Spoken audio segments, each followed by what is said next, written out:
Greetings in Jesus' name, Yeshua of Nazareth, risen, exalted, glorified. I'm on the road. Just had to go get some blood drawn at the VA. And I just, I can't help but think about, this cover-up, with this massive contamination.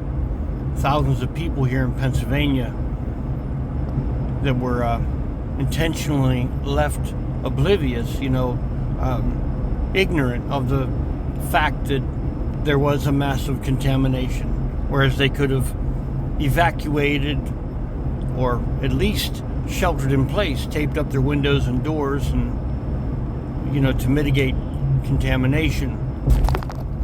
And when I captured WTAE Channel 4 Action News out of Pittsburgh, well, they were there at the junction of Route 51 and Route 168. They were there while I was recording what was, there were massive, carcinogenic industrial chemical clouds, like they were the smoke, dragging this huge, clouds were dragging on the ground through Pennsylvania at, like they said, 2 to 3 miles an hour. That's it, man. That's how slow. I captured them, and I was the media, the rest of the media. I was wondering, well, where the hell are they? And there wasn't anyone else that I saw. But I hadn't thought about the fact that every one of the affiliates, they were watching the radar. And most people don't realize that radar is not just like the images, like the image, but they also can tell the height, the altitude of the clouds, how dense they are. There's a lot of information that they gather from radar. It is not just an image, that they know the characteristics of what it is and how far off the ground they are, is what I'm saying. So every one of the news affiliates, ABC, NBC, CBS, what have you, all of them, they knew that from the derailment fires on radar that shit was dragging on the ground on the 3rd, that Friday evening, and they knew on the 6th with that massive, what everyone saw in the news with the plume, and how Norfolk Southern strategically, insidiously positioned the disaster in East Palestine, where never any of that contamination blew into. It all blew into Pennsylvania, and the derailment itself was on the Pennsylvania border. It wasn't in East Palestine. But I got to thinking, about the fact that, I got this channel, what is it? Well, Channel 2, I think it is, out of Youngstown.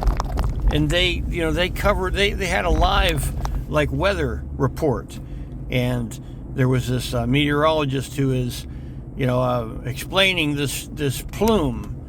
And she says that it's in eastern Ohio. It wasn't. The shit blew right into Pennsylvania.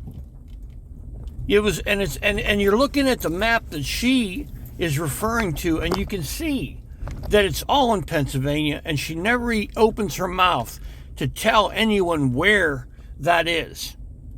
So, she was given a directive. She was briefed before she went, live. And if you listen to what she says, it's really telling. She mentions the weather bureau what would be the National Weather Bureau out of Pittsburgh, that they were monitoring the situation. So she says that so that it takes, so that she's sharing in the crime, if you will. You know what I'm saying? It's like it's not just me, everybody. When she says that, they're monitoring it. She's letting everyone know, meaning if this shit ends up in court, she's letting everyone know, that's telling, hey, they are monitoring it, and they're not saying shit. And maybe they're the ones who gave the directive. You see what I'm saying? Maybe it is the National Weather Bureau who gave the directive to the networks, and it wasn't someone from the multi-billion-dollar corporations, Norfolk Southern or what have you. Really makes you think. You have to listen to what she says, because she's very tactful in what she says, man. Everything is measured. She has thought about it very seriously before she went live, what she was going to say. But it's, when you realize that the National Weather Bureau, when she said that, is monitoring it, she says, very closely. They knew that shit was fucking dangerous, and that people the alarms should have been going off, and it should have been a shelter in place. They knew. So yes, I believe that the National Weather Bureau was working with those multi-billion-dollar corporations. So you've got, and then you realize, well, Governor Shapiro, he fucking knew, because, of course, he's getting reports from the National Weather Bureau. He wants to know what's happening. And everyone that's been covering that story is wondering, is that shit going to fall out? But no one said anything. No one. You can't find a news report where they mention Pennsylvania as being where the shit went onto. So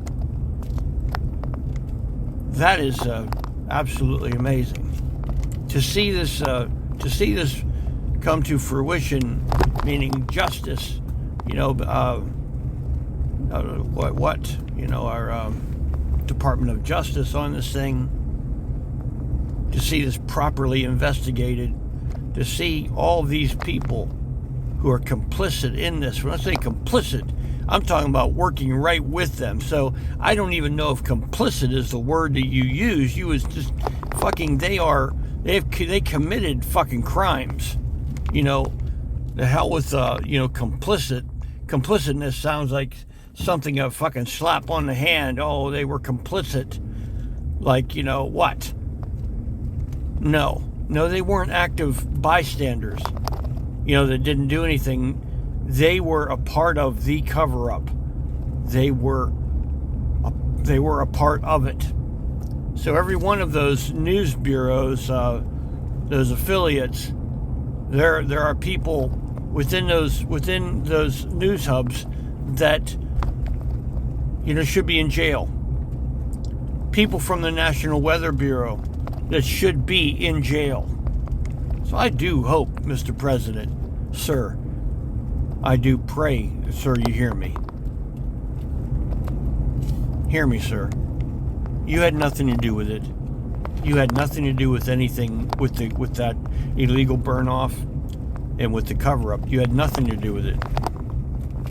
So I do hope, sir, that you'll do the right thing and have this whole matter excoriated, and wherever it leads, whoever it is that was involved in the illegal burn off of everything and the cover up of it, the intentional blackout of what was a massive contamination of Western Pennsylvania, District 17, Beaver and Lawrence County, sir. Thousands of people were intentionally left oblivious to be contaminated, sir, so that those multi-billion-dollar corporations, Norfolk Southern, and those companies they were hauling for, those hazardous materials, sir, those carcinogenic industrial products, chemicals. Those multi-billion-dollar corporations, sir. Whoever it is with them that was involved in the decision-making, those people need to have their day of accountability in our court system, our justice system. They need to. That means Governor Shapiro should not be in an office of public trust. Either should Congressman Chris Deluzio, certainly. Either should Governor DeWine. Just to name a few, sir. But everyone involved in this, sir, I pray you'd hear me. They need to be held accountable, sir. They're responsible for what happened, sir. Governor Shapiro could have sounded the alarm. He didn't. Why?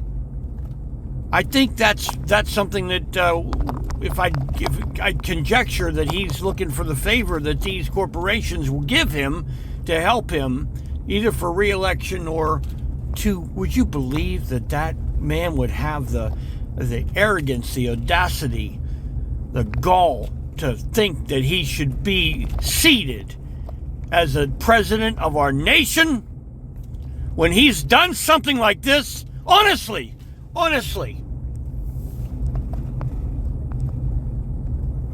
Deluzio. Sorry, I raised my voice. Deluzio shouldn't be in office. He should not be in an office of public trust. You know, Governor DeWine should be in jail. There's no bullshitting around. He declared a false state of emergency under the lie. He said, along with those corporations, that there was one container that needed pressure let off of it. That's a lie he told. He said that the container was going to explode and that it would send shrapnel out a mile, and also that all that dangerous smoke, that carcinogenic smoke, under that, like one container they said they had to let pressure off of. By that, what did he do? He activated our Army National Guard to keep people like me out of there from capturing their preparations that they had to make. I would have been in there taping it, or others would have, with their cell phones and what have you. Well, they had to go in there and put the fires out that they said they could get nowhere near. And when in fact, they even told the firemen when they got there on the scene on the evening of the 3rd, there on the Pennsylvania border where the derailment was, they were told to not put out the fires. But yet, you see what I'm saying? They had to go in there and put those fires out because they had to dig trenches along the tracks and then pump that highly flammable carcinogenic industrial chemical into those trenches, then to burn it off, with that massive burn off, that illegal burn off they did on the 6th. So the firemen stood there in East Palestine where none of the wind was blowing into. They were in safety.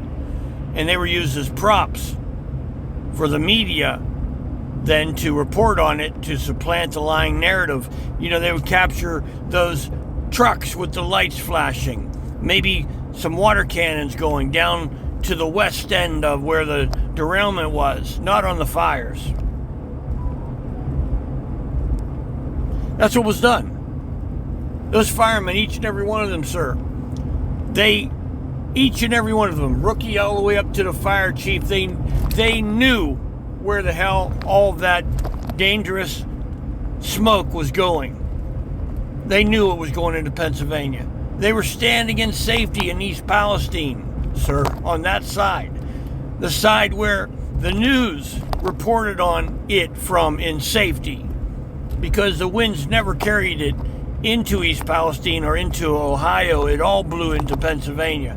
Again, you can't find one report about the massive contamination, the millions of pounds of carcinogenic industrial chemical that was dispersal disposed of in Pennsylvania, sir.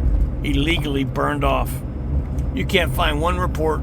There's no one that reported. And sir, you can stand there where the derailment occurred on the Pennsylvania border. That's where it is, sir. Honestly, I'm not exaggerating.